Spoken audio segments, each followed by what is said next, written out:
You have now arrived at Stadium and Gale. The snap, the kick, it's been blocked again! Oh my! It's been blocked again! He's going to heave one deep down the field. It's going to be to the goal line. It's going to be gone! It's a touchdown! And the Gators have won the game! Tyreek Cleveland! Oh my! I can't believe what I just saw! Dropping back to throw, pops and fires the ball over the middle. It's Nori! It's Nori! Got a touchdown! Nori's got a touchdown! Oh man! Nori's got a touchdown! Hands it off to Harvin. He comes back. Say goodbye. Ahmad Black, in his final game as a Gator, takes it all the way home and sends Urban out a winner. You have now arrived at Stadium and Gale.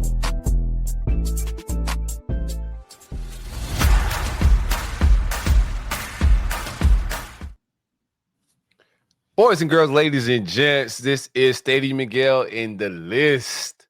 The list, trademark, of course, trademark. Yes. Man, it's How good. you It's good to be here. It's just the two OGs here tonight. Yeah, man. Back to the essence, the origins. We were just talking about it's been about 6.5 years since we started this show, so we're back. Kind of an unencumbered conversation, just the two of us. About the list, about Billy Napier, and about where Florida can go from here. So I've said, you've said, it's time, and we want to kind of have an unencumbered conversation about what the future might look like for the Florida Gators. It's definitely gonna be brighter than what it is now. The future is definitely brighter than the gloomy times. That is amongst our offense. Excited to talk about this list with you. Lane Kiffin is definitely trolling us a little bit. What do you feel about like Lane and his content that went out today? His Spurrier, man crush, and a whole lot of other things. Well, he's been saying spot the ball for the last couple of weeks to start the year. It's no secret that I think he's fully back together with his wife. I think. They're at least back together. I don't know if they're like remarried or whatever. Get your girl season. Get your girl back season. Yeah, but she's UF royalty. Her dad was John Reeves. Okay. She went to UF, I believe, and so they're back together. But between spot the ball and the Spurrier visor and talking shit about other coaches, right? Like in other schools, like that's what Steve Spurrier is, and I think that's what Gator fans want, right? So. Is he trolling? Probably. Does that mean that he's absolutely not going to take the job if offered? I don't know. And we're going to talk about both. that. Both could be true. He could be trolling, and he also could want the job. But he is definitely trolling. Trolling is not always a bad thing. No, you got to have fun. You're still gainfully employed, still making millions and millions of dollars, right? You just had he's kind of having his glow up moment. You know what I mean? He had a documentary on ESPN last week. Did you watch that? I haven't. No, same. So I haven't watched that. So he's having that. He's been featured on quite a few podcasts, probably related to the fact that there's a documentary, and obviously Ole Miss is currently undefeated. And so he's having this moment where, you kind of remember him. He was a young coach with the Raiders. He gets fired. He goes to Tennessee, trolls Urban Meyer. He gets beat in the swamp, then trolls Urban Meyer again. With New Keith Richardson, if I remember correctly. Wonder what happened to him. I wonder what he's up to. He's probably at the yard right now, bro. Or it's probably a night call, at that institution that he's at, man. Not even funny, but I was just talking about New Keith Richardson today. Did he get caught up? Yeah, he got some type of gun charges, idea. robbery, something like that a few years ago, more than a few years ago at this point. Hands up accountability. Had no idea. Yeah, man. I forgot about that whole story till you just brought it back up, bro. Yeah, and then he goes to USC, gets fired on the tarmac, and then goes through the Nick Saban car wash, right? An analyst, an offensive coordinator, goes to FAU. Clean. Yeah, got cleaned up his image a little bit. Won at FAU, goes to Ole Miss, is obviously winning there. Didn't win against Billy Napier last year, but that is not a requirement. It's a blemish. Right. It is a nasty blemish to lose to Billy, lose to William with playoff aspirations is a blemish, but I would like Lane in the building. Yeah, I don't turn the corner, brother. You think he was out coached that game by Billy Napier, or do you think Bo Nix just had a couple bad, or not Bo Nix? What's his name? Quarterback. Our defense was playing lights out, bro, out of their mind. We was able to hit some explosives. Out coach. I mean, technically, yeah. You got Jackson Dart, first round quarterback, playoff hopes. You know, Billy is on a hot seat season. Yeah, he got out coach, bro. Yeah, you got to execute on the field. 2 interceptions, could have been 3 in the last couple minutes of that game. A game on the line, game that they probably should not have lost. Florida carried a little bit momentum in that game because of the LSU win, but probably saves or helps save Billy Napier's job, and certainly allows him the opportunity to think that he can. Lane let me down, man. I can't let it happen again. I can't. If he lose to Billy again, then yeah, like just take his name off the list. If he lose to Billy this season, it's a no-go. I like Lane, but you can't lose to Billy twice, and we gainfully employ you.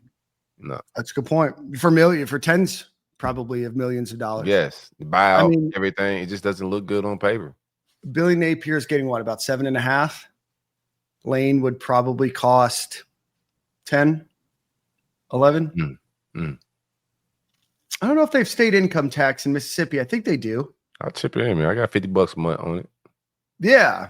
I'll throw in a couple dollars. I'll raise you. I'll double it and pass it to the next person. You're double me. We're close. We're getting close, man. Chat, what y'all got? Hey, shout out to everybody that's hanging out with us, man. Like, retweet, comment, hang out with us, share. We finna hang out and have a good time. Talk this list. Yeah, we poured a little bit of bourbon today. We're just going to kind of hang out today. We're going to talk about the list. I was going through a little health thing over the last couple of years, so we got all cleared today. So that's super exciting. We got cleared last month, and another checkup, and we're all good. So it's been a good day to celebrate that. But Corey, before we kind of get into the list, trademark, everybody kind of wants to know. How we're going to break that down. And I think we're going to run through, we're going to add, subtract. Any thoughts on what Billy Napier has talked about the last few days? He talked about the other day I'm going to be honest with you. I am tuned out from Billy. I'm going to try to check the game from my phone because I got to work Saturday. So I'm going to support these guys and the players, but Billy conferences, I had to tap into my self-love, brother. I had to step away from everything because who are the fans or just rival? I think it was some rival fans saying, why do people keep asking Billy Napier about play calling? What else could you ask Billy Napier right now? Yeah. We don't want to hear the family breakdown. He's from a good family. His parents raised him right. He's going through the process. He's doing it right. We don't hear none of that. It's the elephant in the room. What else are you supposed to ask him, right? I mean, the play calling's been the worst it's been in modern history since that 1913 loss to Auburn where we lost 55-0. And we had no black people then. I don't believe we did. Not on the football team. Maybe Auburn did. That's why they beat it. We won 144-0 the week before. So I looked that up because there was something that Scott Carter posted about, scoregami, which is like unique scores that Florida's had. It said the largest win they've ever had was 144-0, which never showed up in my research when Nick called me out a few weeks ago about what the highest scoring game was when we were talking about LIU. And I'm like, man, I wonder what happened after that. They followed up 144-0 victory over Florida Southern. Shout out to Lakeland, Florida, with a 55-0 loss to the future national champions Auburn. What an egregious way to start the season. Imagine outscoring your opponents 144-55 in 2 games and being 1-1. I don't believe these scores. It's like the Wilt Chamberlain stat. I got to see the film, baby. There's no proof. Cameras have been invented for decades, and we still not even throwing the ball like that. It's not like a spread offense. Like, how do you get 100 points? Like, tackling was just what are they playing? Touch? I don't know, man. It was like that 212-0 or whatever it was. Georgia Tech over Cumberland, probably around the same time. But anyway, Billy's breaking the wrong records. That's the problem. That's the reoccurring theme here. Like, all the wrong records are being broken. It's negative records. Absolutely. 3 offensive touchdowns in 3 FBS games. It's got to be the worst start in UF history, like modern history, at least. At least my life. Anthony Beck says, I got 5 on it. Anthony, we need another $3.01 if you truly got 5 on it. But we appreciate the super chat donation. Everybody in super chats, obviously, we will. This is going to be a more active audience engaged show today. So, Corey, as the internet knows, one of my things that I enjoy during this time, we started it last year and then we had to put the kibosh on it when Scott Strickland wrote the letter saying that he was coming back, is the list. Wasted a good list. We had a good list last year too. We did. Yeah. Nice. A couple names are not on this list because they're no longer available. With this list, I always put out a caveat, right? Number one is I don't think necessarily that all of these coaches would leave their current situation to come to UF, right? I understand you have family, you have ties, you have everything. Anybody. But you have to make the call, right? Because I think that there is anybody could potentially make the right move, right? Like I don't think Kirby Smart's going to leave Georgia, right? So he's off that part of the list. I mean, I think so. Would you have Dabo on your list, Corey? I would take Dabo. Pause. Okay. I would Dabo. Like you can't turn down. I understand. Like it ain't the best of hires, but if you want to, get just organization. I'm not gonna like the name, image, and likeness of Jesus Christ as our NIL strategy. That's not really the vibes. So I hope you don't bring that. But just from a program, cleaning up things, bringing some consistency, making hires. He's not gonna touch the play calling. He's gonna delegate that, hire somebody. He's really the CEO. He took the Urban Meyer approach. He's a special teams type of coach. Never called plays, so he hires well and delegates well. So that's what I need in my life. So I wouldn't be mad at Dabo. Yeah, he's had a couple coaches. Tony Elliott over at Virginia. Shout out to Virginia for their big win. Tony Elliott came from Clemson, the former offensive coordinator whose name's escaping me right now. That went to FAU after Lane Kiffin. He was under their tutelage for a while. Chat helped me on what their former OC's name was. But, certainly has created a pedigree, has a couple national championships to his name. I think he's won the ACC 8 out of the last 10 years. So even if he's a little washed, like Mr. Hunter says, he's a little washed.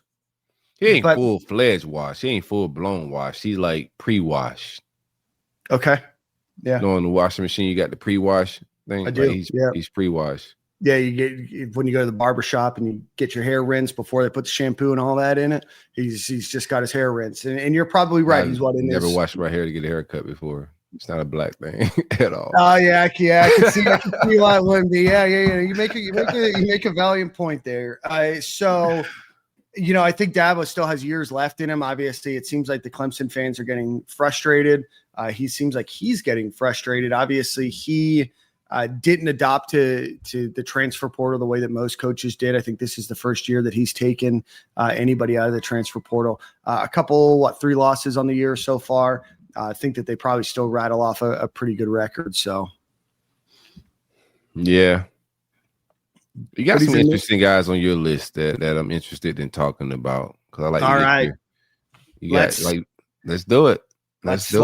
Let's start. All right. Now, number 1 on the list. If you don't follow me on Twitter, it's at DK Thompson, and you can see the list. Version 1.3 will be out. Must on follow. Sunday. You got to follow him because him and Jaws is the dynamic duo of like duels on Twitter. What we'll do is this is a wish list, right? When the firing happens, we're going to move to version 2. Whatever option we're on. And that's going to be a much more realistic list and kind of what we're hearing and kind of what the back channel communication that we hear is. So there will be a different iteration, but we're going to run through here. Number 1 on the list is Dan Lanning, 40-6 in his career at Oregon, came over from Georgia. He was their defensive coordinator, has ties to the South from that. A lot of portal action, great high school recruiting.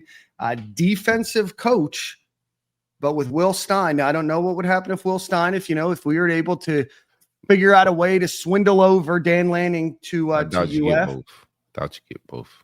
I think Oregon would try to keep him in Oregon. But hey, Dan ride the slopes. Do we have slopes in Gainesville?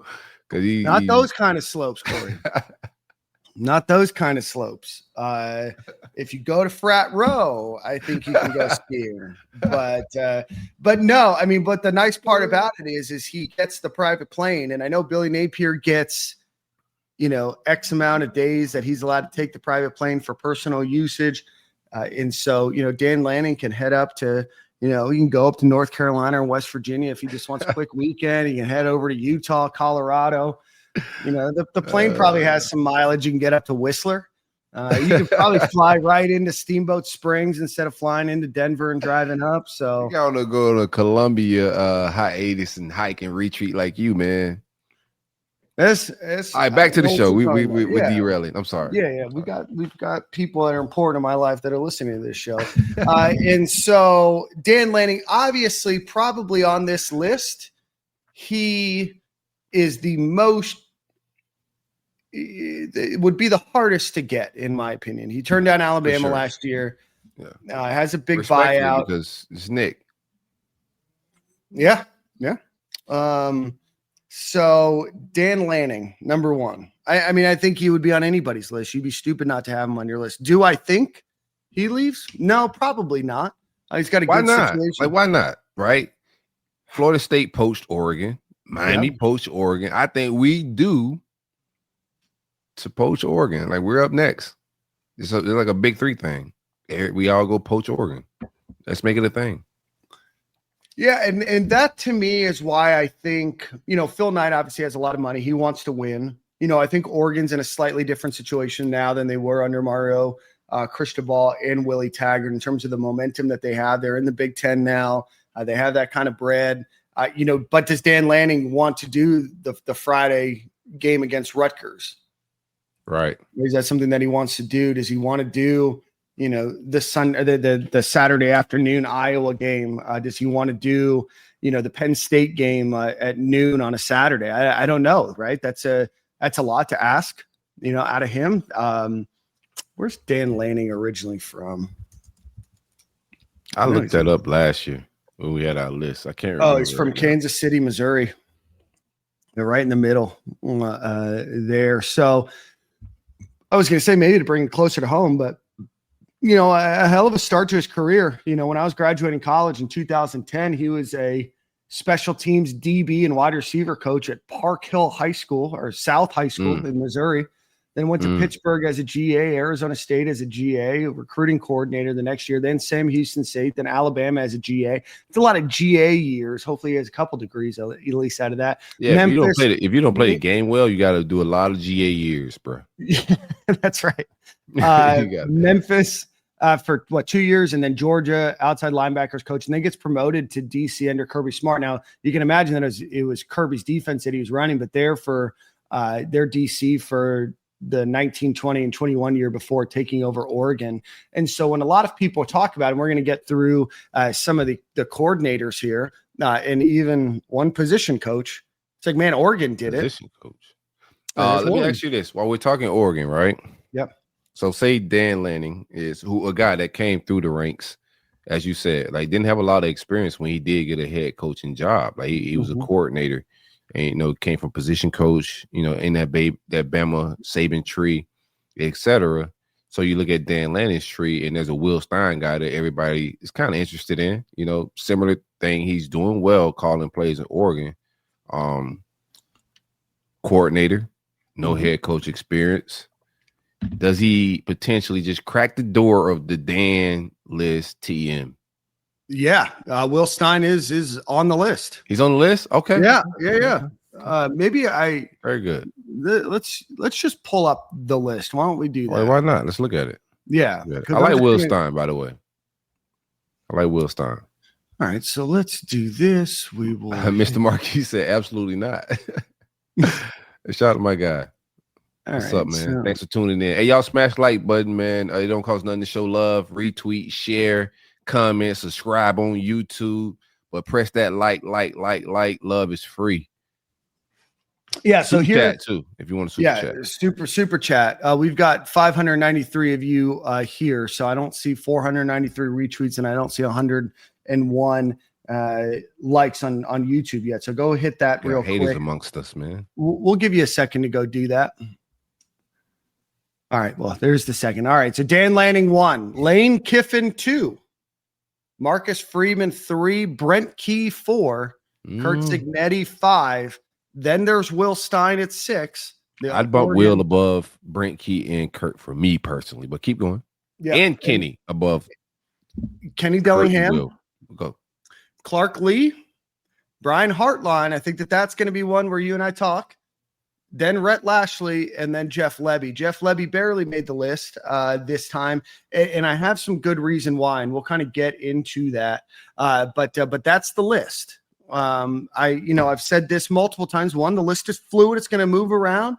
But the difference between 1, 2, and 3 is far greater than the difference from 4 through 11.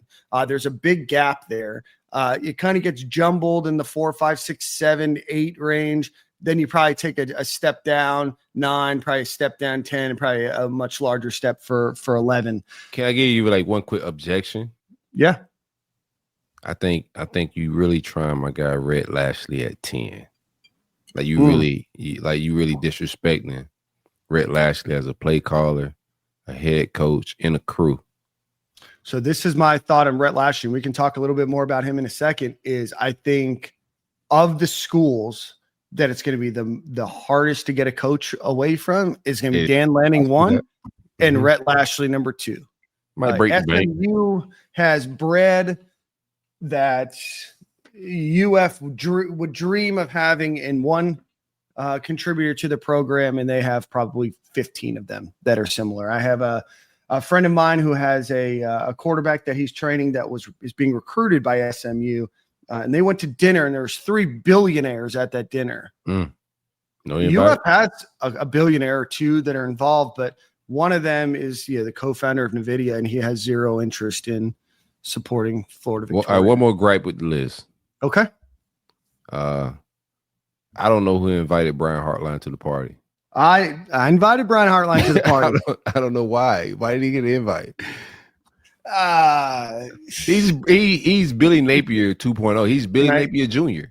Can I tell you wide receiver coach that recruits well, but got fired as a play caller before?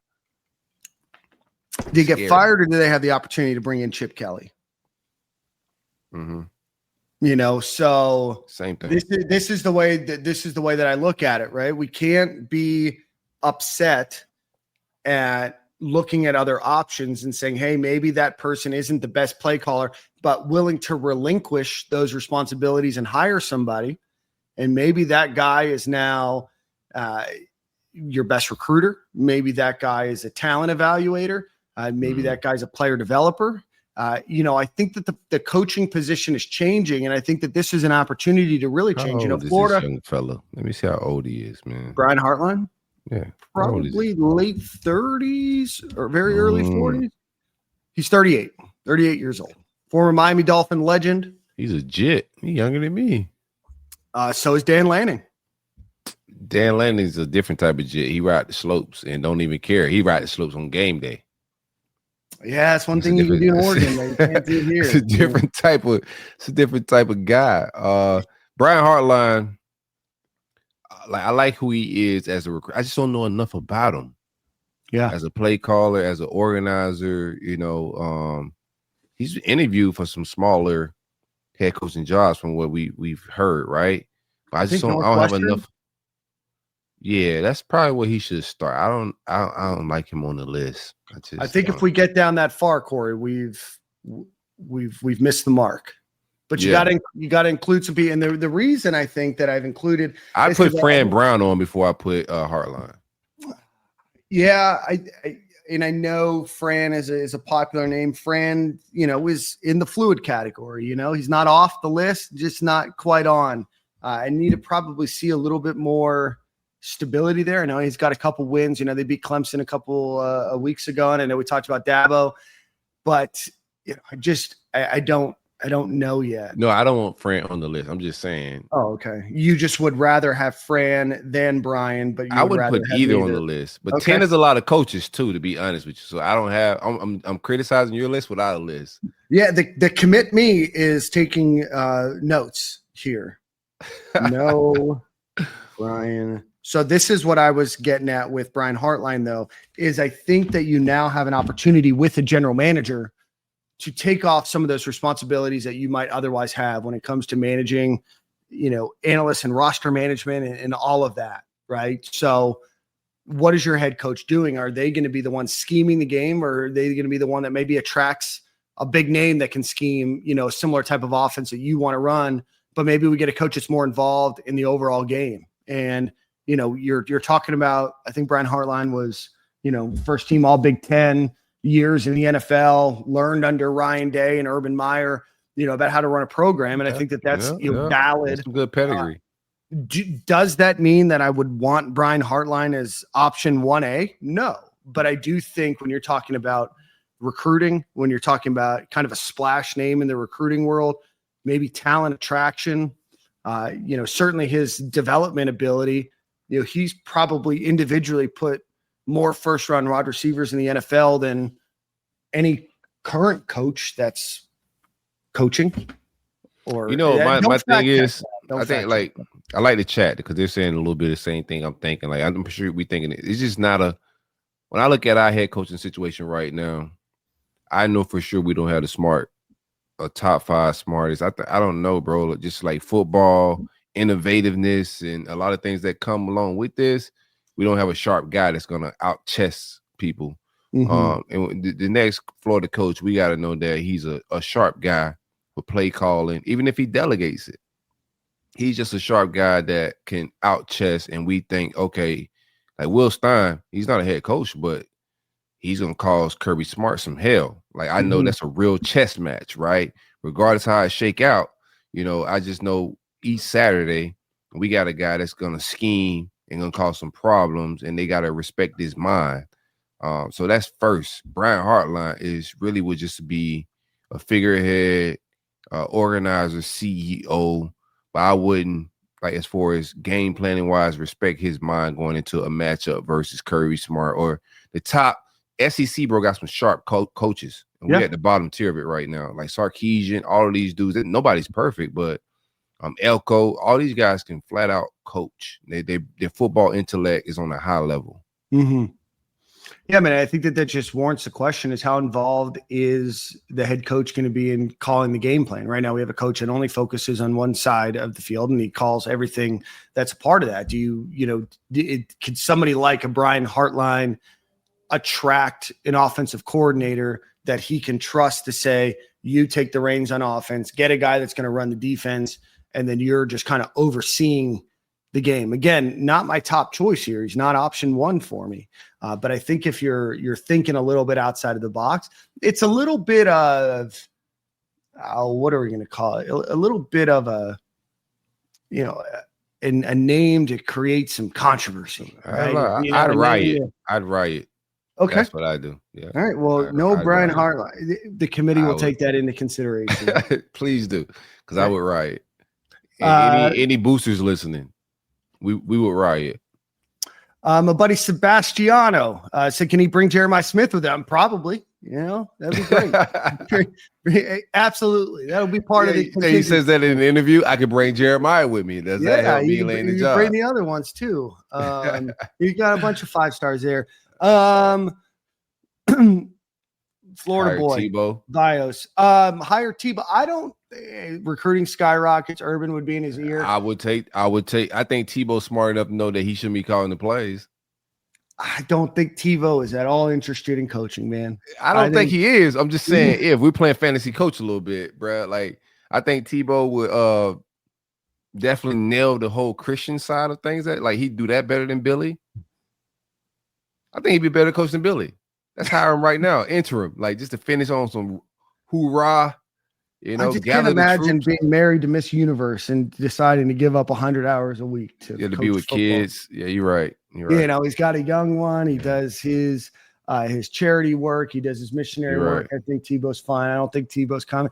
Urban Meyer is also not coming back. I know a lot of people keep saying, what about Urban? I take Urban. Urban, if you're listening, I know you rock with us. If you're listening, I take you back, bro. Yeah. I mean, I would to the lap dance at Jacksonville. I'm a Jags fan, and I would take Urban back. That's how desperate I am.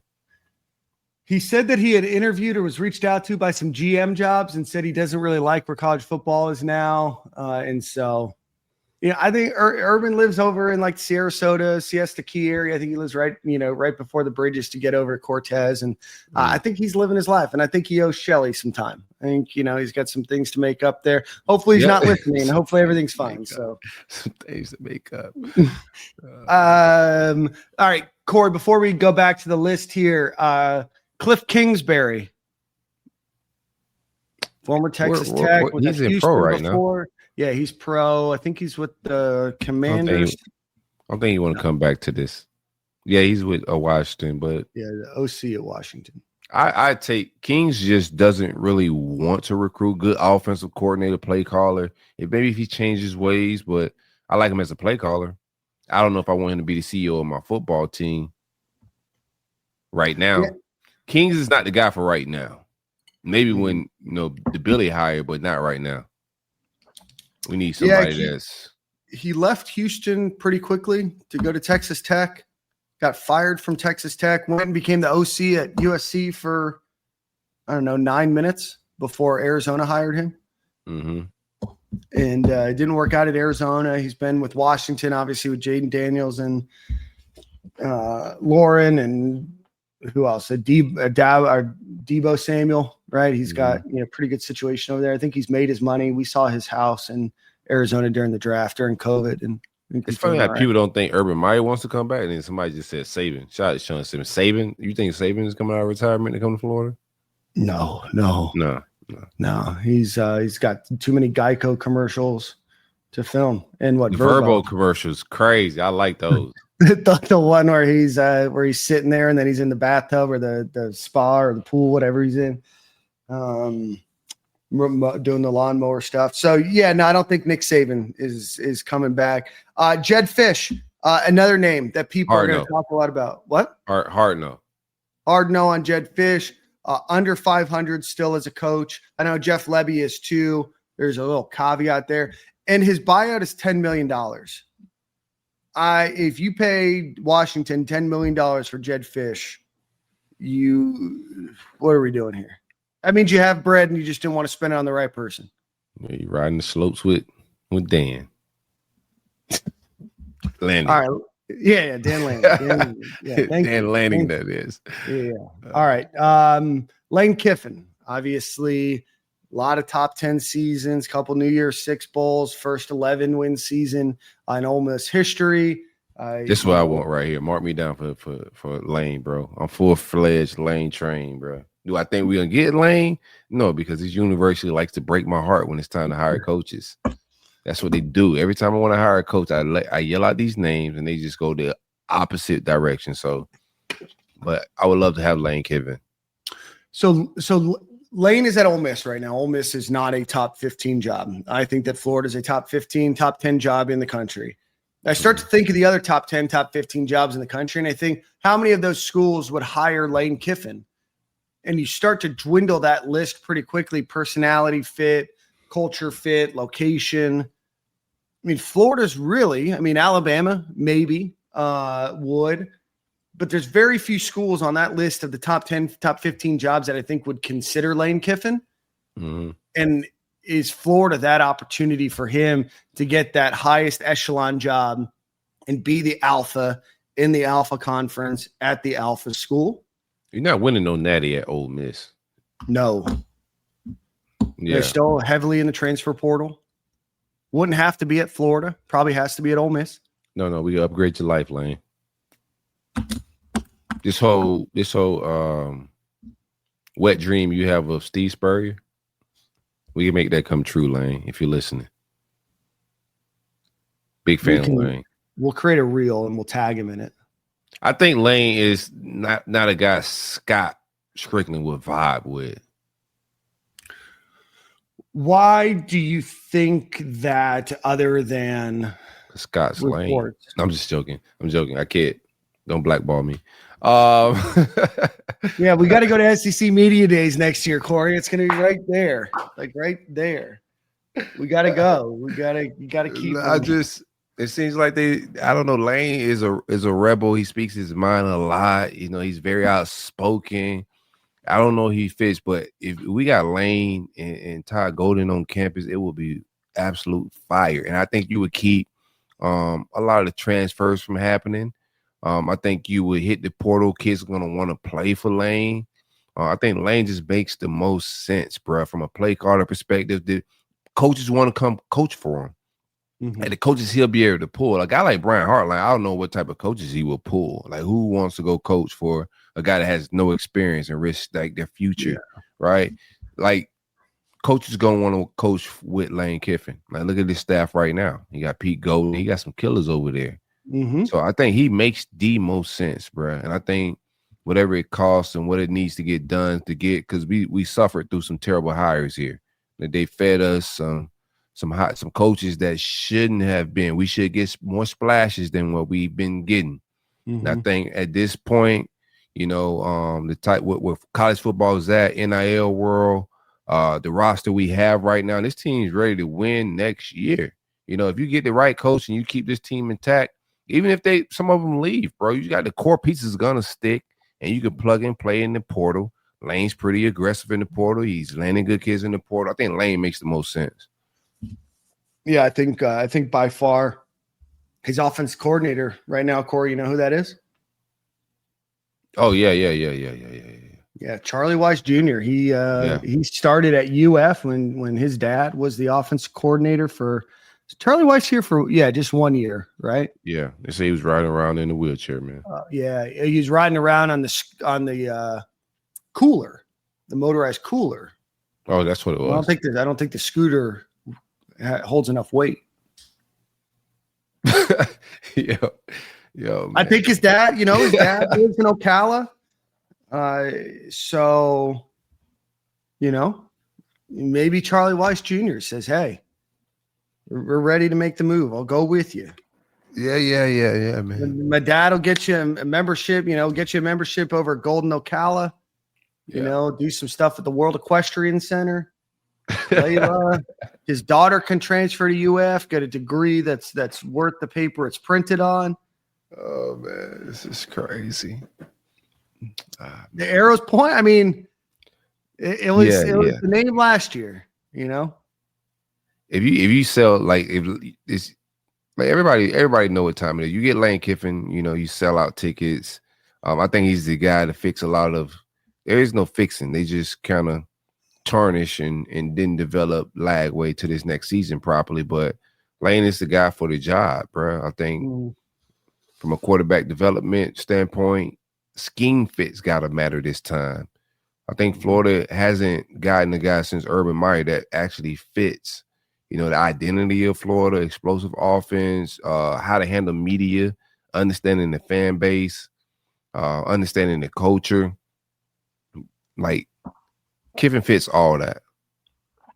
And the scheme fits got to matter. Like, Kirk Signetti and some of these guys are cool, but they don't fit. Right, like Kirk is a different type of dude. He's off the Bama tree a little bit in a weird way, right?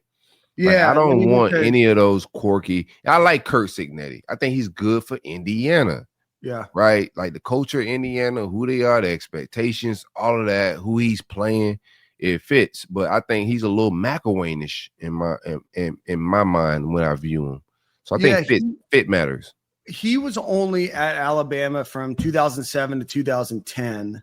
So that was right at the beginning of Nick Saban's tenure there. Then he went and became the head coach at, he really worked his way up. He went to IUP, which is Indiana University, Pennsylvania. And then he went to Elon, which is in North Carolina for 2 years. Then James Madison, and now Indiana.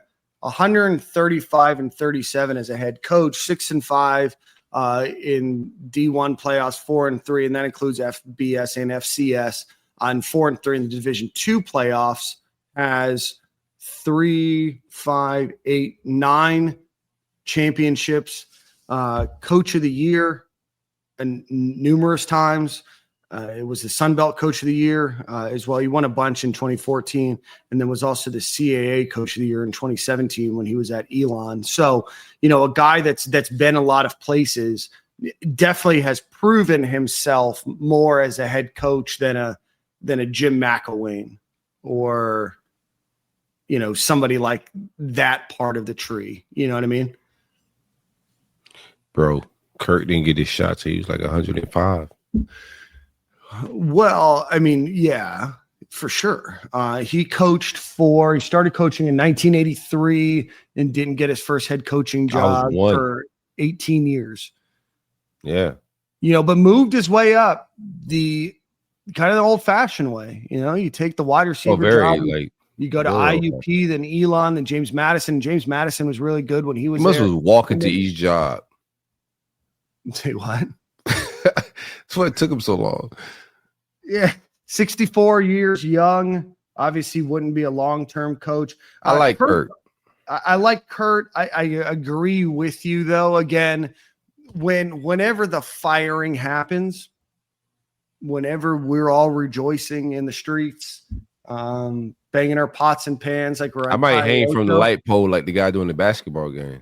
It's gonna be a Kai Ocho out here. I'll tell you what. That's the closest I'll ever be to a Miami Hurricane. And so I don't think that he's realistic what you want for Florida right now. At 64, obviously high energy guy, still coaching and everything else. But how many years do you have left? Right now he's making $8 million a year. So you got to pay him more. His buyout's $11 million. His buyout is $11 million. So it's a ton of money, right? And those things, when we create the list, we take a lot of those things out of consideration. Jed Fish just won't be on there because I don't think that he's the right fit for Florida. And below 500, boy, you can't say that. I think if Jed Fish just went to undergrad at UF and then he was a GA, right? He hasn't been back connected to Florida since the 80s. I don't know if anybody would even know or care about Jed Fish other than him being a GA for 2 years. It's my thought. I don't care where he graduated at. Keep that boy away from my football team.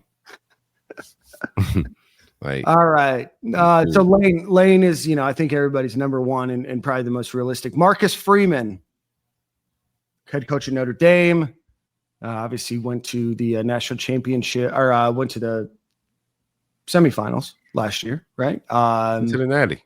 We did go to the Natty. Yeah. And I just confused myself. Yeah, went to the Natty, lost in the Natty. Defensive coach from the Midwest.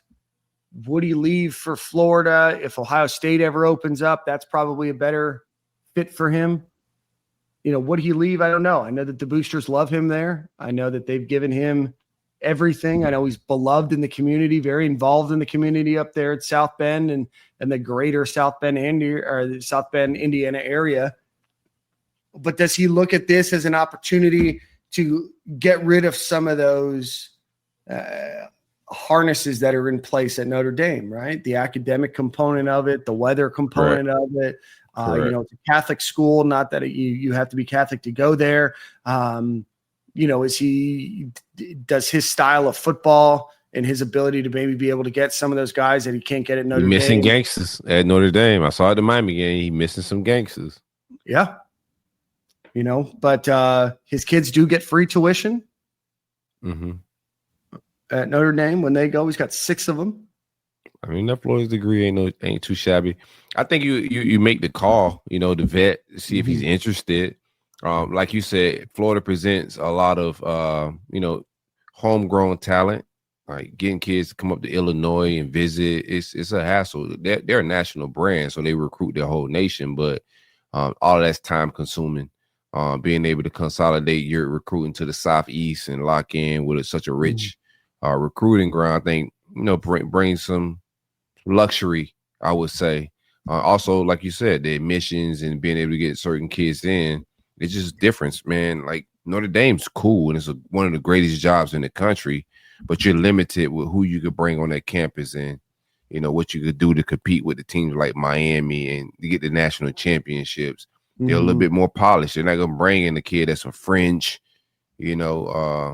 character guy, maybe, suspect grades, maybe took some online classes that are suspect. They're not going to flirt around. Maybe you need somebody to take classes for you after you graduate to get into school. Not that happens, but never. And it was Texas and Ohio State in the Natty, so they made it to semifinals last year. My mistake. Yeah. Florida's a top 10 academic school. Don't understand why you can't figure out the football coach. Hiring football coaches is hard. How many head coaches right now have won a national championship that are coaching? I mean, Dabo, we just won't want to consistently win, bro. Like Landon. Natty, I'm not even asking for a Natty. Just don't have me as Vanderbilt's better than me right now. Vanderbilt's got college game day 5-0. 5-0. They're fine. When did we Vanderbilt become versus Vandy? Alabama. Like, what the hell's going on, man? I ain't signed up for this, Dan. I did not sign up to be Vandy. You have Marcus Freeman on your list? Yeah, of course. Of course. Yeah. I love Marcus Freeman. Young. I was just saying, pick and fit, right? So he doesn't fit. He's like Muschamp a little bit all over again, if you think about it. Keep talking to Defensive Bearback. guy, recruiter. He just left me solo screen like that. Like, keep talking. Like, what just happened, bro? Like, that's crazy. But I like Marcus Freeman, defensive coordinator, great recruiter. He hires well, great staff. But I don't know from his totality if we want a defensive coach, because then you're subject to whatever offensive coordinator. Once the offensive coordinator, University of Florida, is successful, he's going to get another gig, go elsewhere, and then we got to rehire and hope the next guy fits scheme-wise what we're currently doing. Like, all of that, it's a lot to consider when you're dealing with a defensive guy at a program that's historically known to have great offenses. So he just strikes me as the new and improved Will Muschamp with a tan and some Beijing hairline kind of painted on. But the broads like him, man. Kids like him. Families like him. I like him.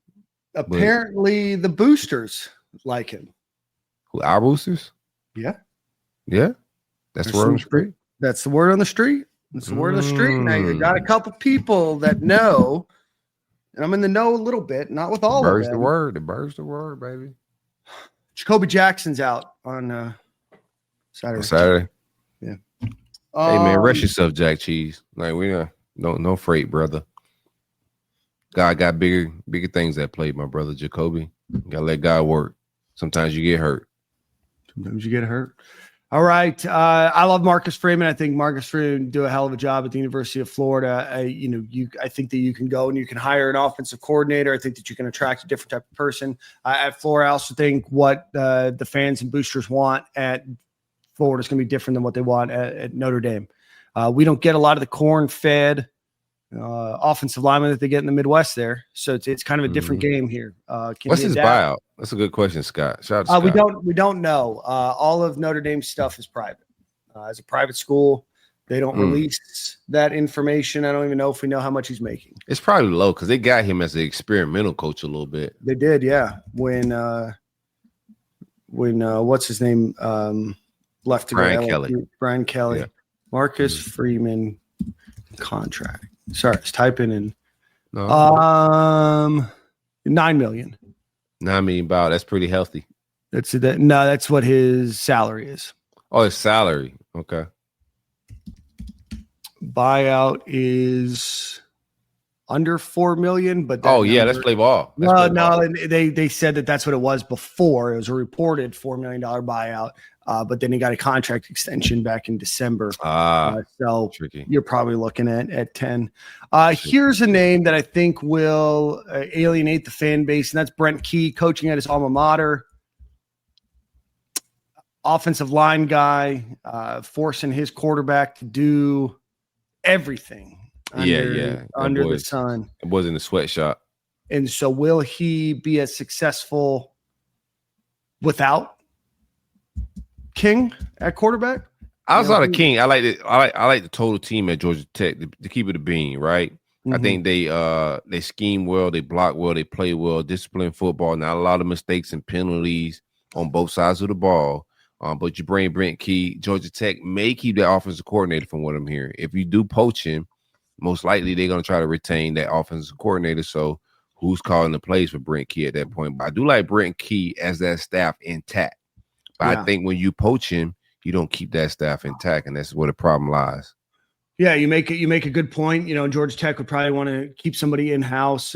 He has an unbelievable record against teams that he's an underdog against, a number consistently of wins over top 25 teams. Is he a guy that today wows the fan base? No, probably not. But is he a guy that I think could do significantly better than what we currently have? I think so. I think we wouldn't have 2 O-line coaches.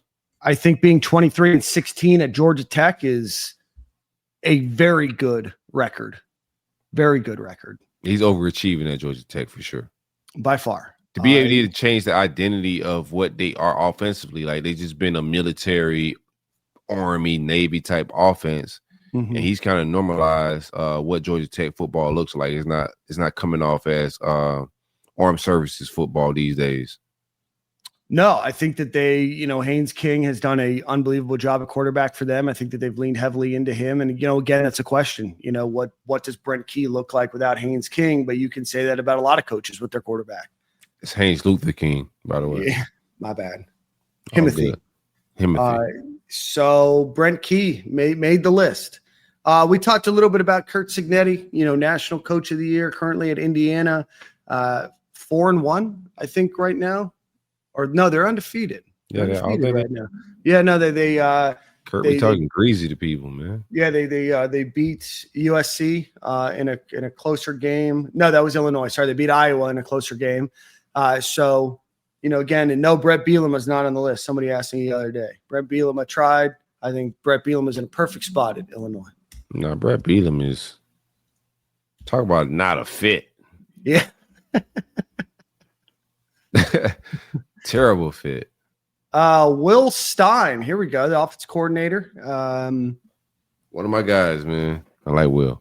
Again, you look at somebody that has created an unbelievable offense there at Oregon. Is a guy that has been at Oregon for a while. 36 years old. No, I'm sorry. He's been at Oregon for 2 years. I'm getting him confused with somebody else. Interesting career, though, Corey. Louisville, GA in 2013, 36 years old, right? Louisville, GA, then a quality control coach at Louisville. Then he goes to Texas for 3 seasons, quality control coach. Then he goes and is the offensive coordinator at Lake Travis High School, which is a fantastic high school in Texas for 2 years. Then he goes to be the wide receiver coach at UT San Antonio for 2 years, 2 seasons. Then he's the co-offensive coordinator at UTSA. And then goes to Oregon. Was a quarterback at Louisville for his undergrad. I like former quarterbacks. But only 2 years at a big school, 3 years calling plays, 5 if you include high school. Is that too inexperienced? No, right? man. Gus made a jump like that, right? He did. Yeah, he went to... He was at high school, then he jumped to Arkansas State. No, I think he started at Arkansas with the recruits. I forget who he came in with that class. He went to Arkansas State as a head coach. He left Arkansas to go to Arkansas State. But he had some recruits in the high school. Oh, yeah, in 2006 from high school. Yes. He came straight from high school to Arkansas. I'm forgetting the players he had. I'm nostalgic with my recruiting. But he brought in the quarterback, and it was like 2 or 3 other skill positions. I think the running back. Mitch Mustang, who's a running back at that time. We played against them around that time. Aaron McFadden and Felix Aaron Jones. McFadden, Felix. There we go. Now we talking. So I think it's a similar situation with Will Stein. I think he's definitely as innovative as Gus was at that time. That's my comparison with Will Stein. I think he's this generation's Gus Malzahn. The trajectory, how fast he moved up, he just didn't use recruits to get his start. Yeah, but are you comfortable with just 3 seasons under his belt as the offensive coordinator at Oregon? Yeah, because we just had this thing with Brian Hartline, right? Like, can he get tracked? Hartline don't call plays. Like, he's not talented at calling plays. Brian Do you Hartline. want your head coach calling plays, Corey? I want him to have the ability to. Oh, You know, even if he delegates it, right? I just want him to have the ability to scheme. Like Lane doesn't call his plays anymore, right. but Charlie he White. has like, yeah, he's not gonna let Charlie just drop some nonsense every week. He's gonna be like, hey, Just yo, does whatever he wants to do. in the meeting, like Charlie, I don't know about that one, my boy. I think we may need to take it this direction. You know, like you just want that voice of experience. But the inexperience, I think he's a lot like Dan Lanning in that regards as well. Because how long of a DC was Dan Lanning before he got the Oregon job? Not very long. He was just a young, talented, up and coming phenom per se. Yeah, I mean you're 100% right. Dan Lanning was he was a defense coordinator for 3 seasons at Georgia. So it's okay. It would be nearly the exact same situation, other than Dan Lanning had 5 more years, if you will, of coaching college. Mm-hmm. Like everybody's saying, like the experience, like what experienced coaches are out there. It's not like this is a new era, so there isn't nobody to go poach in a lot of regards with a lot of experience. What about Gus Malzahn? Hell no. How about hell no? Billy just beat him at UCF as well. Like Gus is washed. Like for real. James Franklin, a name that's not on the list. Oh no, James. I like brother James. You know, respect. You know, but no, he don't make the list. Brother James is. You know, I'm a big James Franklin fan. I still like him, but I don't want him to coach my team. I think James Franklin was high on my list last year, and he's not on the list this year. Big game James just don't be hitting, bro. He's done big games. He fold like a cheap lawn chair, bro. You think it's play calling, schematics? Do you think it's a limitation of being at Penn State? He hires well. Yeah. I think he recruits well. He could bring Phil Trotwine back to Gainesville. He one of the best offensive line coaches. That's true. I love Phil back. We wouldn't need 2 coaches to coach position and to still be bad with Phil back. But I think it's just something missing with James. I don't understand why he's not more successful. Because he has a lot of resources. He recruits well. Mm-hmm. And also like just I know a little bit more. I wouldn't want to say on camera with Snyder leaving and some other things. I think he just peaked. This is an interesting name. He's also in consideration on the piece of paper here. Is show me the paper. I don't believe you. Ryan Grubb from Alabama came over from Washington. How old is Grubb? Younger guy. Came over from Washington. No, I'm sorry, he's not. He's 49. Yeah, I like that age. I like Ryan Grubb. The high school coach was at South Dakota State for a little while, then Sioux Falls in Eastern Michigan, Fresno State for a while, then Washington, then went to the Seahawks, and then is back with Kalen DeBoer at Alabama. He had gone over to Alabama originally with Kalen and then went to become the Seahawks OC. They, made a head coaching change. Only thing would scare me is who's going to want to coach with Ryan Grubb. Like what pool did he for DC? Like who he's coached with, because a lot of this based off relationships, right? Yeah. And you got to have some league experience to a certain extent to know how this league kind of work and operate. So that's the only thing that scares me about Grubb is who did he bring with him? Like I don't know who he could poach or what coach is going to want to go coach with Ryan Grubb. Yeah, he has been with Kalen DeBoer since Fresno State. Keith made that point. Love his play calling. Think Billy's gonna try to throw that screen to Damian George this week, like Grubb did? Yeah, I think so. No, he'll probably give it to Cam Waits.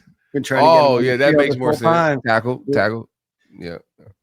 Emmitt Smith is not going to be the next head coach. Brian Johnson. I think Brian Johnson wants to stay in the NFL. I think, Brian, my guy, so I don't want to talk crazy, but Brian cannot be the head coach here. Okay, let's get back to all right, so we talked about Will Stein. Kenny Dillingham. I like Kenny, but he's at his alma mater. I like Kenny a lot. Yeah. Checks off a lot of boxes. Yep. Would love to have Kenny. Kenny's on my top 5. Good developer. Mm-hmm. Good quarterback. Cam Scatterbo carried them into the college football playoff last Overachieving. year. I love Won the Big 12. overachievers. Yes. Won the Big 12. Worked at FSU Mhm. early on in Norvell's tenure there. Mhm. Does a lot of portal. He has to. He's Young at Arizona, guy, energetic. Arizona State. Yeah, not a huge talent pool there in Arizona. You know, Mhm. even in Southern California, USC and UCLA is going to grab those guys, and a lot of your prima donnas are going to probably go, you know, out east here from Southern California. So you're kind of stuck with who you have. You know, Mhm. Kenny Dillingham,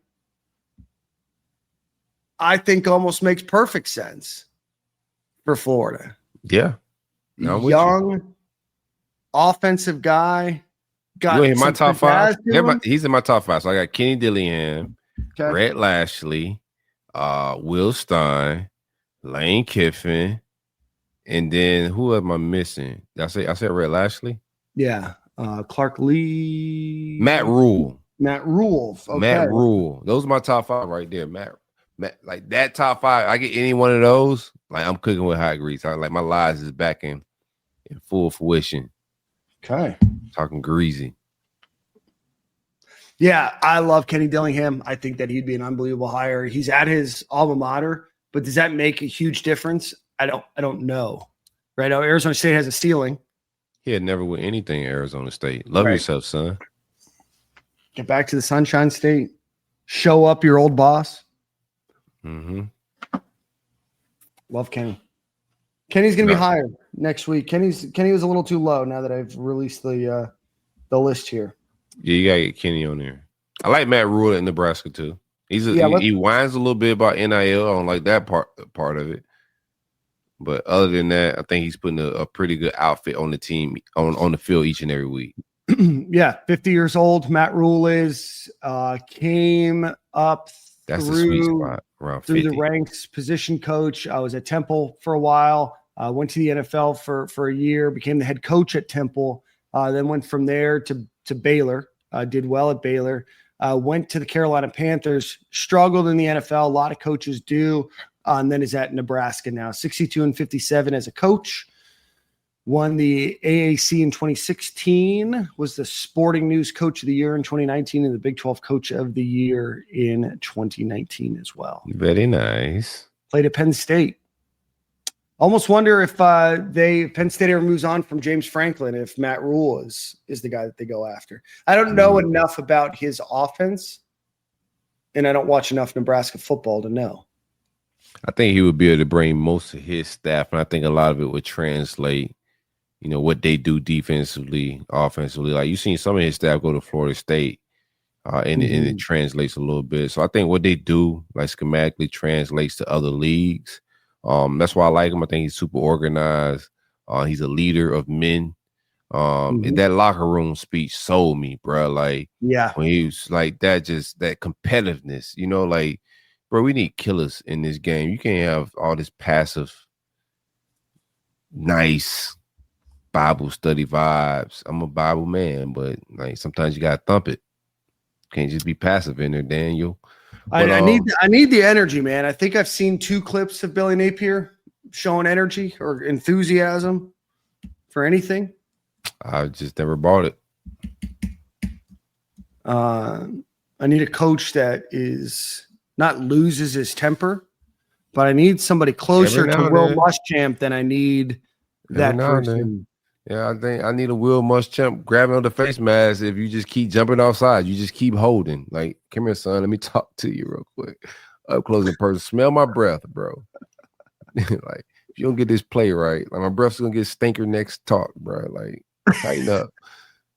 I need that type of coach, bro. This is football. Like, everybody just make bad plays and there's no consequences, no yelling. Anywho, I want to take I got you. Clark Lee, Vanderbilt. Again, also at his alma mater. Very much overachieving at Vanderbilt. Has Diego Pavia, who came from New Mexico State. 5-0. He's posted. Win over Alabama last year. You're talking about a coach that is out coaching others. Yeah. No, I like when they played Georgia last year, I was a fan. I was just like, bro, like they got a scheme and they're like designing guys open. So some ingenuity there, right? Mhm. I gotta find out more about him. Okay. Not Yeah, saying no, because I haven't done any research on him, so I just gotta find out more about him. Yeah, came from Notre Dame. He was there, DC. He's 43 from Nashville, went to Vanderbilt. Actually, Corey started his career playing baseball. I think we need a Gator. Everybody's just going back to getting a like alumnus, man. Who are you gonna get? Ike Hilliard? Tebow, bro. Tebow? Well, Jed Fish is your No, never mind. Let's scratch that out. Yeah. No. This is Clark Lee's story, Corey. So started playing baseball in college, went to Birmingham Southern, then Belmont, and then transferred to Vanderbilt and played fullback. So shout out to him. Started off in high school position. Yeah. But probably an important position at Vanderbilt. UCLA, GA, then went to South Dakota State for a couple years, then back to UCLA. Was a linebackers coach, then Bowling Green, then Syracuse, then Wake Forest, then Notre Dame linebacker coach, then the DC at Notre Dame, and has been at the head coach of Vanderbilt. So 21 and 33, SEC Coach of the Year in 2024, but went from 2-10 to 5-7, back to 2-10 to 7-6 to now 5-0. It's just not enough win. I know he's overachieving that Vandy, but it's just not enough winning for me, man. I'm not sold. I get it, but man, how hard is it to win in Vanderbilt? I mean, I know James Franklin did for a little while. He did. That's how he got this big boy job. Yeah, but let's see. James Franklin only did it for. Let's see. James Franklin at he won like 9 wins or some shit one year, at right? Vanderbilt. Yeah, I think so. Let's see. At Vanderbilt, he went 6-7, 9-4, 9-4. So that's a little bit different. He won a natty at Vandy, damn near. I mean, he won the Music City Bowl and the BBVA Compass Bowl. So, and we had opportunity to hire him one year, but I think we kept Muschamp. We did, yeah. That was the year we got all those injuries. Yeah, and we're like, nah. Yeah, we always keep a coach 1 year too long, man. Yeah, it's our DNA. All right, Corey, you're going to like this next one. Rhett Lashley, head coach at SMU. My guy. I like Rhett a lot, man. I like Rhett a lot. 42 years old. Some people might connect him to that Arkansas job. Born in Arkansas, played QB at Arkansas. There's no reason to leave SMU for Arkansas. I would agree. 100% agree with that. I think Arkansas has some money. They have the Walmart bread. They've got the Tyson bread, but it's still Arkansas, right? You're dealing with some geographic limitations there. It's not a sexy place to go live and move. Yeah, it's just not real. It's not. You can't give me one reason to leave Dallas for Arkansas. No, you're 100% right. Dallas is beautiful, by the way. Dallas is beautiful. SMU's campus is beautiful. Yes. Yes. A lot of bread at SMU. Big bread or bread. But Florida has NVIDIA bread. They're not spending it on football, but we still have it. That's true. But you got an opportunity to come in and stamp your name in a box that SMU can't provide. And that's like national championship competing for that type of. I don't know if he ever wins the ACC at SMU, let alone compete for a natty. He got smoked last year by Clemson. And that score is closer than what it really was. And the score is not even close. You can just see the talent discrepancies, like big time. And everybody can say they got so much money, then go buy better recruits. Again, Christian school in Dallas. You have Texas there. You have Oklahoma nearby. You have LSU that poaches a lot from Texas. You have Texas Tech spending a lot of money too. You have bread, but does that bread translate into the players wanting to come there? That's the question, right? I mean, but he has gone 7-6, 11-3, 11-3. They're 2-2 this year, but they'll finish a lot better. Last year they finished 11th in the coaches poll, 12 in the AP poll, lost in the first round of the playoff. But 31-14 as a head coach. Was the offense coordinator at Miami before that. Offense coordinator at SMU before that, and then UConn, and then Auburn. He's an offense coordinator at Auburn for 4 years. So has in Arkansas State too, and then Samford. Sorry, so he's been an offense coordinator or head coach since 2011.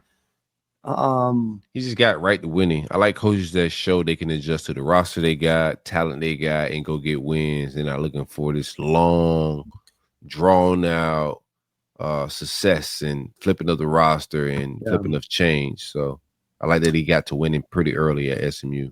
Yeah, an SMU program that's kind of been down in the dumps the last 20 years. Not a lot of success there to make it to the college football playoff. All that money got them the death penalty. Yeah, it sure did. Eric Dickerson, right? Yeah. Pony Express. And lost a lot of the kids on that one. Yeah. And then lastly on my list, barely squeaked on, Jeff Lebby from Mississippi State. I know Mississippi State. I know you don't want a Mississippi State coach. Former offense coordinator at UCF, Ole Miss, Oklahoma. Moves the ball through the air. Our Mississippi State is a significantly better program right now than Florida is. Not just with the talent on their roster, that's not the case, but with winning some games and developing their talent. Mississippi State almost beat Tennessee, and I think Mississippi State is going to keep that game a hell of a lot closer than Florida's going to keep that game. And I think that is a coaching and schematic thing because they don't have the guys to match up with Tennessee. Their coach died. They bounced back faster than us.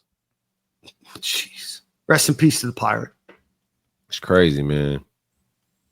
Rest in peace, Coach Leach. Yeah. Let's see. I'm going to go look through some comments here. Yeah, Roland said, I'm a 10-minute walk from SMU. The school has a group of 6 billionaires. I will take football wherever Lashley wants. Yeah. They can't. You know why they can't? I'm sorry. You know why they can't take it wherever Lashley wants? Because all that money and they still can't get the players. Like where they're finishing in high school recruiting. They're still SMU. Like the players still want to go play and like have the top guys still want to go win a natty. They still want to play on the biggest stage. SMU is still SMU. They're gonna get some guys, but to be able to get to, what every coach wants to get, if you're competitive in this sport or national championship, like certain things money just can't buy, Dan. Yeah. No, 100%. Money just can't buy, bro. I mean, I think you're gonna see that a lot in college football, right? Texas Tech is throwing around a bunch of money. Correct. I don't think Texas Tech is going to win the national championship. No. There's a lot of schools that throw around a lot of money. Just throwing around money doesn't equate to victories. You still have to develop that talent. You still have to be able to get the talent that's going to play regardless if they're getting paid or not. Right. And I don't think SMU is ever going to build a program that competes for a national championship. I don't think Arizona State does, right? I think, a lot of these names of schools, I don't think that they will ever be able to build to a national championship contender. My boy Keith Roy just said SMU finished 5th in the ACC in recruiting. I'm not saying like Lashley will recruit. He will recruit well at Florida, but SMU is SMU. Like regardless of the money and it being the NIL era, like it's still SMU, and the top guys, like we're saying, aren't just gonna go there just because you got an NIL check. Because the ultimate check is that NFL check, and these guys also want to win at a high level. The top guys, if you're finishing 5th in the ACC, right, and this is the best that SMU has done in a very long time, and they're finishing 5th in the ACC. Like think about it. Yeah. Keith has a comment here, and Corey, you and I might disagree. UF doesn't care about football. I'm not gonna say that to that extent. Yeah, I'm not gonna say they don't care about football. We gotta get some affairs in order. Like there's some leadership missing that things but don't care. The money that's being spent, I can't say they don't care. The money we spent on the NIL world, like me being behind and knowing the behind the scenes of that world now, like I'm gonna let you know, bro, like Miami's, even the teams that you're seeing in the playoff picture, they're not spending more money than UF. I'm just going to keep it a bean with y'all. We spending bread. They care about football. Unfortunately, they invested and spent bread with the wrong candidate. But Florida's spending more money than they've ever spent on football. Yeah. Like, please believe it. Yeah. Okay, good. We're on the same page here. I know that sometimes things can get crossed. And I said this today. I responded to Blue Orange Gator, who's currently about to be on one of the most epic Twitter runs of all time, I think. I think Blue Orange for president, man. I think what Florida has shown under Billy Napier, and I think they even showed this with Dan Mullen to an extent when you think about it. Mm-hmm. Scott Strickland fired Dan Mullen because he thought he gave up. Well, he did give up, right? But he said, hey, this isn't going to get any better. You're not adapting. You don't want to adapt. You don't see into it. We're going to make a change. Right. And we can't look back at revisionist history and be like, well, Billy Napier was just this no-name coach that nobody ever heard of. Billy Napier was a coach that interviewed at Tennessee, or was wanted by Tennessee, was wanted by South Carolina. Louisiana was 11-1, 10-2, 9-3 over the last couple of years, whatever it was. Billy Napier was a coach that, a lot of people thought was destined to be a great coach in college football. And so what did Scott Strickland do? He invested a bunch of money in a staff that is probably 3 or maybe 4 times bigger than what Dan Mullen had, and certainly Jim McElwain or Will Muschamp. And I know college football changed. They built the indoor practice facility. They built the football-only facility. Whether you agree with it or not, they're making a metric shit ton of improvements to the swamp. That, to me, doesn't show that it's not a athletic director that doesn't care about college or doesn't care about football. I think he cares a lot about football. Do I think that he's a guy that maybe waits a little too long to see if it works out? Yeah, I think a lot of people are guilty of that. And I think that that's true outside of athletic directors. I think that that's true if you're in a hiring capacity. A lot of times people fire too late rather than fire too early. That's just the natural cause of being a human being, right? An athletic director is still a human being at the end of the day. I think Scott Strickland has shown, and I think what he's going to show to a lot of athletic directors or to a lot of potential coaches, and I've had this sourced by numerous people, even reporters that that have been on the show, is that 1, he's not too quick to fire, so a coach might be interested. 2, that they're going to give a lot of resources to that particular coach. And 3, that they're going to probably stay out of your affairs and not meddle in them like some athletic directors do. And I think that makes Florida a very attractive job. Do I think that Scott Strickland has the best reputation on the market? No. Do I think that Scott Strickland's the best athletic director? No. But I also think that what he's shown over the last 5-6 years under Mullen and Napier here is that he does care a lot about football, and he cares a ton about football. I think a lot of people get sucked into, some short-term success, and, Florida needed a rebuild. And, if you bought into that, then Florida goes and rattles off some wins against LSU and Ole Miss and FSU and Tulane, and you have some excitement, and you do very well to close out your recruiting cycle. And then everything looks good. It's hard to not kind of drink your own Kool-Aid a little bit and say, hey, maybe this is going to work out. And obviously it hasn't. That's why we're having this pop-up show at 9:54 on a Wednesday with a coach still employed, right? But I do think that Florida cares a lot about football, and I think Scott Strickland does too. Yeah, he can care about football and stink at his job at the same time. That's possible. Yeah, I think he cares about football. I think they're gonna University of Florida is gonna invest in and spend time and let that guy who's ever leading this regime and the next troops of players. They're gonna get a lot of leash and a lot of resources. I don't know if the hire is gonna be the correct hire. Like, you can make the wrong hires, but also care about football. Like, both of those can be true. I know that there's a lot of people that think that Scott Strickland, and I don't know where this came from other than I think people just make stuff up on the internet because you can just say things, that Scott Strickland's like infatuated with Eli Drinkwitz at Missouri. What are your thoughts on him? Weird dude, but it's not a fit. Yeah, he's perfect for Missouri, but I think he's a good coach for Missouri. He's quirky. I don't think the fan base mesh well with him. I don't think he hit it well with Florida kids. I just don't think it's a fit. I do like the way he coaches and call games, etc. But this job is way more than just call. Dan Mullen could call plays. But there was certain personality clash with him, the media, the fans, etc. And when you start clashing with these coaches, they all start growing that arrogance and stubbornness. So you want to avoid like a fit corrects that part of it. Like all of these coaches at some point when everything starts to go a little wrong and south, they create this arrogance and this stubbornness. And it's just from a fit standpoint, they just don't fit. Yeah. So the fit just means a lot this time go around because I think Dan Mullen was the closest to a fit we got, and he wasn't even a fit. What level of anger would you have 1 to 10 if they did hire Eli Drinkwitz? I'd be hella frustrated. I'm be real with you. Yeah. Because it's just like I would know that we're putting out a competent team every week, but I wouldn't think that this is our coach of the future. I would be expecting in the next 4, 5, 6 years us to be hiring another guy because I just don't think he's fit. I think he burn out eventually once the fans don't get the results that they want. So this is a tough place to be a coach in those regards as far as expectations.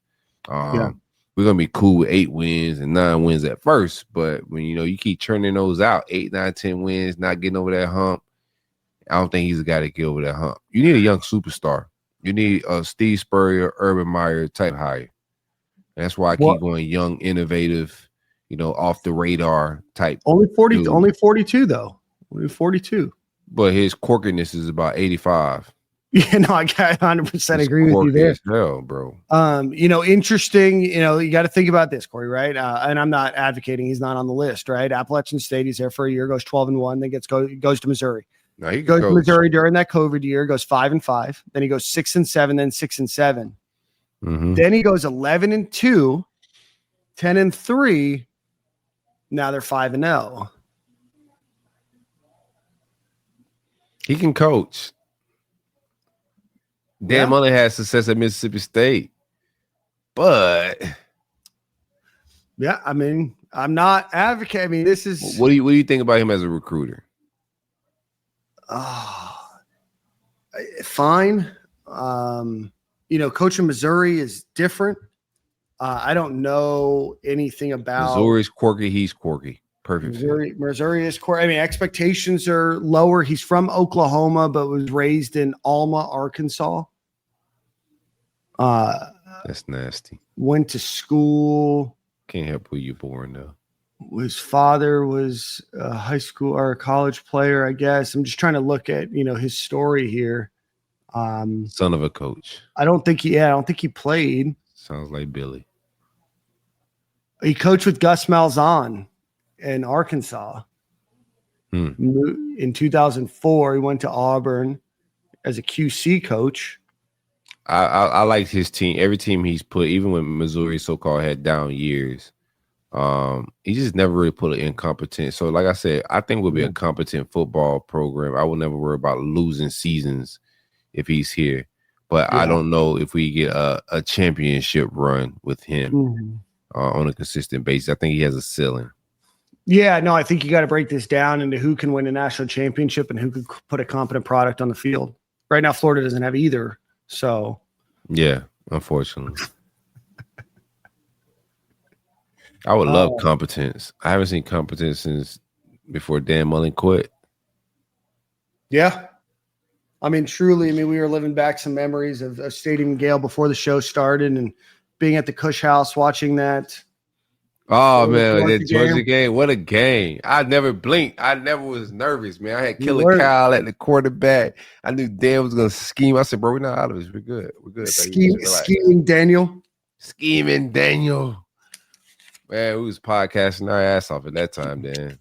We were. Good times, man. Good times. Yeah, now the memories. He quit on us, bro. And then he quit on us. And just think what could have been if he didn't quit on us. If he wasn't recruiting mid, he would have had to quit.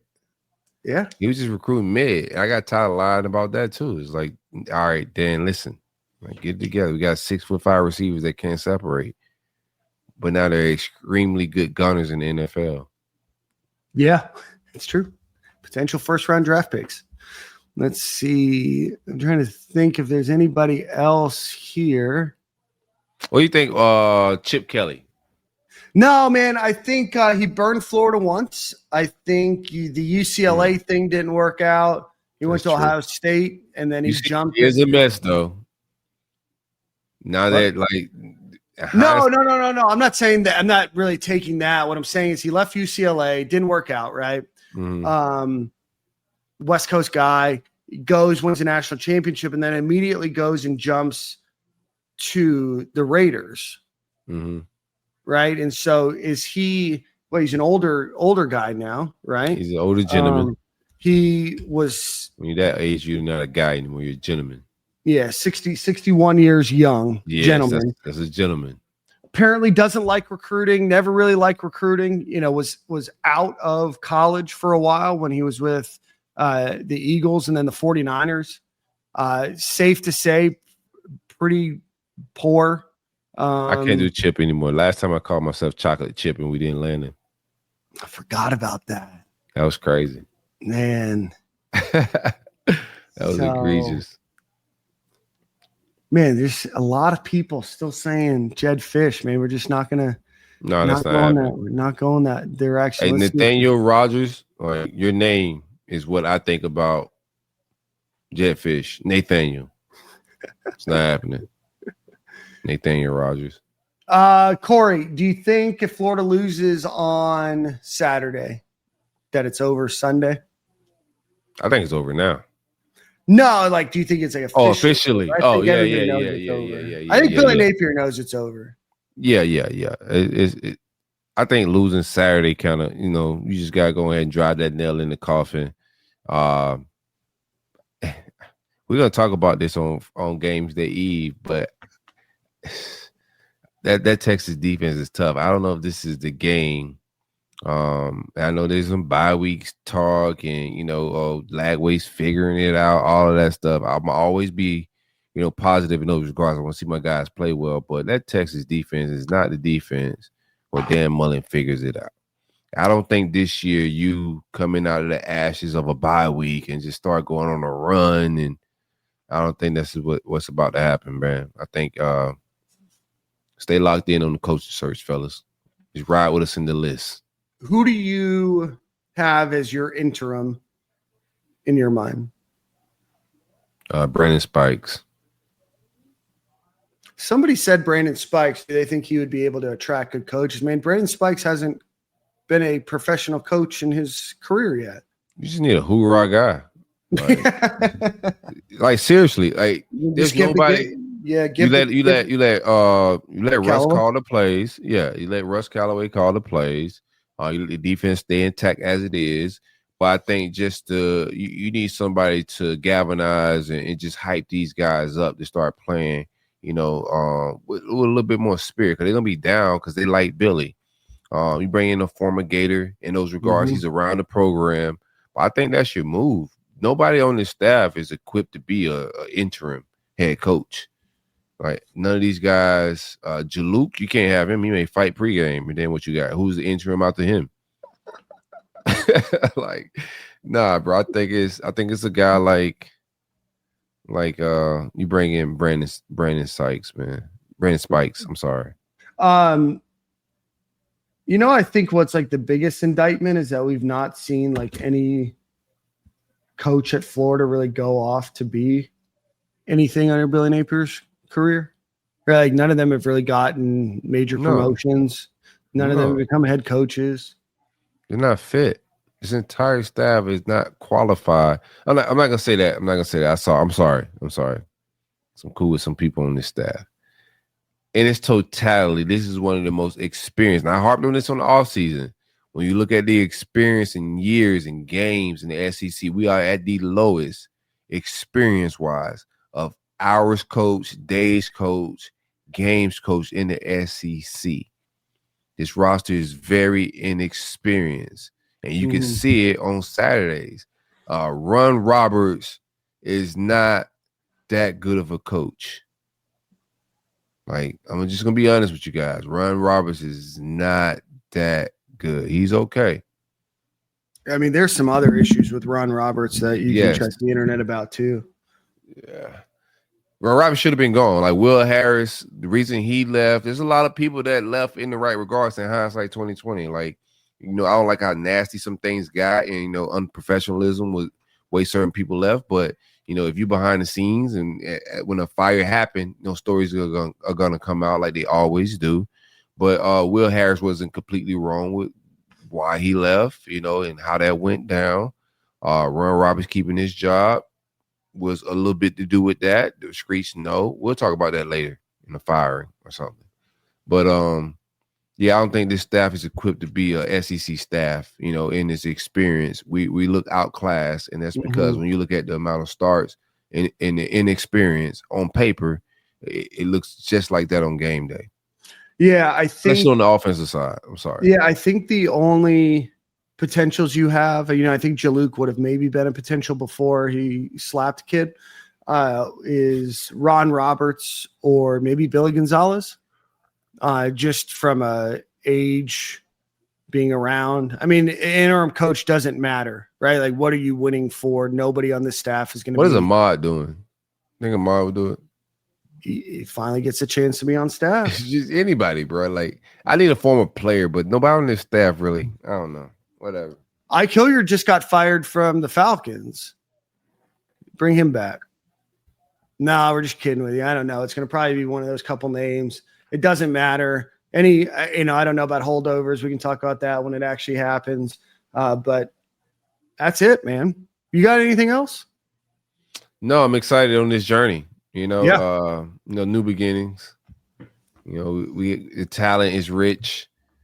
I like, because over the years since I've been covering this, one of my gripes have been that Florida don't care about football.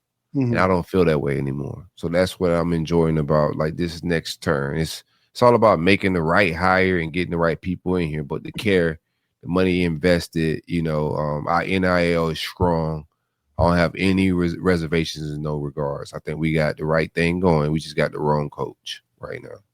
Yeah, no, absolutely. And I think you bring the right coach in, and Florida can return back to where they were and where they can be very quickly. I think that Florida can recruit with the best of them. I think that Florida has a committed booster group. And, I think it's time to take advantage of that, right? And there's only going to be so long. Rich people have other things that they can spend rich people money on. They're not just going to keep flushing it down the toilet. That's why I also think that you're going to have some other people involved in making this decision besides just Scott Strickland. Oh, you think so? I do. You don't think Scott's making this solo dolo? No, I don't. I can talk to you offline about that if you want. Yeah, you can't leave that boy to his own devices. Not again. No, I'll talk to you about it when we're done here. Kerwin Bell. It took 1 hour, 32 minutes, and 19 seconds. Oh, no, I've seen Curry name at least 4 times in the chat, bro. Man. Okay, yeah, no, Kerwin Bell's not. We're not going to hire a coach. Again, kind of like Jed Fish, you guys wouldn't know Kerwin Bell existed unless he was coach at Florida or played at Florida. If you hire a coach from Western Carolina, Steve Spurrier Jr. No, I don't think Steve Spurrier Jr. is going to be the interim coach again. Right now. Steve Spurrier is the interim? No, Steve Spurrier Jr. No, not Junior, but what is Steve doing? Steve's got his podcast with Pat Dooley. Oh, no, running a restaurant. I'll handle that for him. Playing cheating in golf tournaments. I told you that story, right? Steve, every time Steve talk about this offense, he looks like disgusted. He just can't wait for Billy to get fired too, so he can give his real opinions. Yeah, man. I wish we had the group together when we were at DJ Lagway's event. Remember, we got Spurrier, and he's like, "I'm ready." And then Nick had disappeared, and Jordan disappeared. And like in hindsight, we could have just done it without him. But no. But Steve Spurrier Jr. got fired at Tulsa as their offense coordinator. I don't think that he's going to be the interim head coach.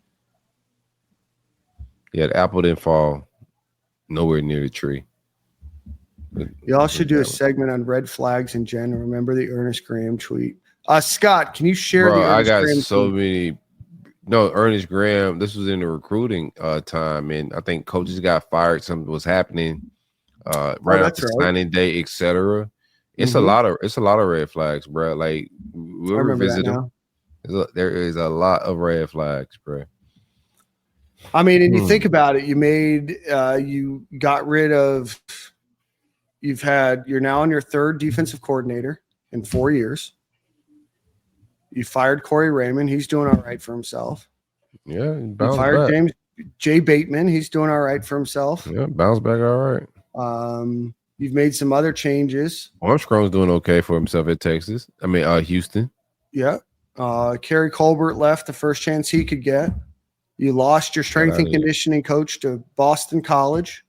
Lost Will Harris to Miami in very embarrassing form. I'd like to see DJ's old high school coach get the job. No. Interim job? Lucky Chucky. I don't like. Why would you want to do that, Lucky Chucky? Like, why would you want to do that? Like, DJ's coach is probably a PE teacher that does like watching film on his spare time, bro. It's not like a serious situation. He's gonna come in outsmart Kirby Smart. Can you imagine going from a portable by the football field? Yeah, to Billy's offense? That sounds about right. Anybody seen Kurt Napier? No, I think he disappeared when the season started. He was everywhere. He was real nostalgic. Kurt had Billy baby pictures, everything on the timeline. Like Billy at the Swamping when he was 9. It was great PR. Kurt had a great idea, but he was at the Whispering Woods tailgate, I think, for the Orange and Blue game. Vibed out. Kurt, give us a sign of life, brother. Nah, Kurt is out of here. He's gonna pop up at Billy's next job at Valdosta State. Question: are there any defensive coaches? We mentioned Marcus Freeman, but I think also the Lee, right? Clark Lee. Yep, Clark Lee was a DC too. Yeah, so those three. Good memory.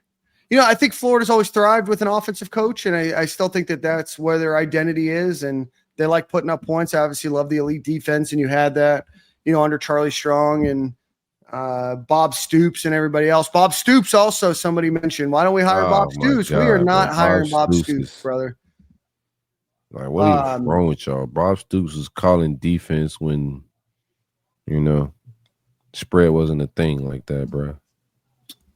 But all right, man. Well, we've got game day eve Friday at 10 a.m. Appreciate all 2,000 of you, we'll call it, for hanging out. Before you do, hit the retweet button, hit the like button, the subscribe button. We appreciate all of you. No, PED, nobody mentioned John Gruden because we don't do that right here. This is a serious program. Yeah, John Gruden is definitely unserious. He's been labeled as racist.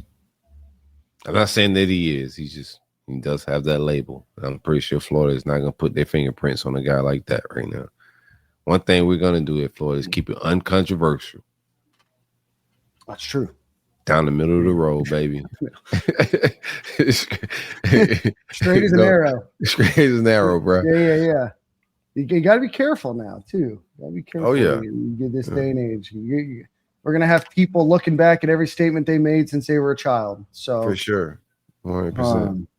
All right, guys. Well, we'll see you. Why do folks sleep on Scott Frost, man? We're not. Scott Frost already wasn't interested in Florida. I think Scott is exactly where he needs to be to rehab his injury. Nebraska job is too big for Scott. So yeah, he became, unfortunately, lost himself there. And yeah, you've just kind of, you've lost me there. Maybe in 10 years, Scott Frost, he can do the Lane Kiffin redemption, Yeah, he's lost his sauce, man. I think he lost his coordinators and a few other people.